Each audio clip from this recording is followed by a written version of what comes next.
9 அமைச்சர்களை வச்சுட்டு பொற்கால ஆட்சி தந்த அவரங்க எல்லா அமைச்சர் மேலையும் ஊழல் குற்றச்சாட்டு எப்ப ஜெயிலுக்கு போவாங்கன்னு தெரியல. இந்த ஆட்சி எங்க?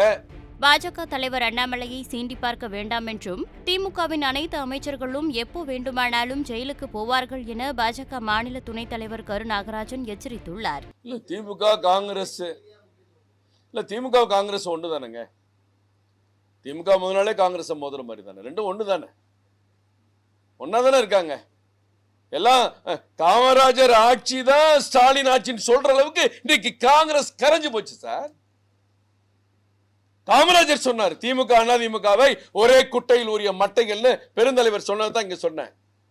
ஆனால் ஆளும் காமராஜர் ஸ்டாலின் அவர்கள்னு போஸ்ட் ஓட்டுறாங்க.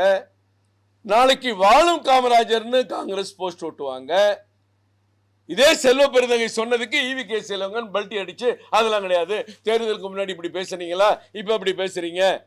அடுத்த நாள் செல்வ பெருந்தகை காமராஜ் ஆட்சி ஒண்ணுதான், ஸ்டாலின் ஆட்சி ஒண்ணுதான், அதுல வேறுபாடே கிடையாதுன்னு எல்லாம் அட்டவணை போட்டு பார்த்த மாதிரி சொன்னாரு.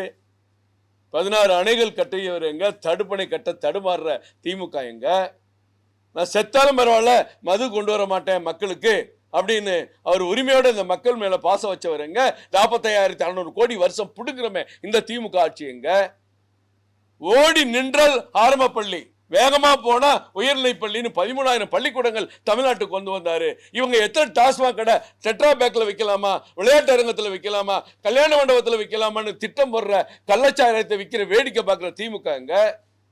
9 அமைச்சர்களை வச்சுட்டு பொற்கால ஆட்சி தந்த அவரங்க எல்லா அமைச்சர் மேலையும் ஊழல் குற்றச்சாட்டு எப்ப ஜெயிலுக்கு போவாங்கன்னு தெரியல. இந்த ஆட்சி எங்க? 2 ஆட்சி ஒண்ணுன்னு சொல்ற காங்கிரஸ் உண்மையான காங்கிரஸா? அது இந்திரா காங்கிரஸ், இது காமராஜர் காங்கிரஸ் இல்ல. செய்திகளை உள்ளது உள்ளபடி தெரிந்து கொள்ள ரெஃப்ளெக்ட் நியூஸை சப்ஸ்கிரைப் பண்ணுங்க.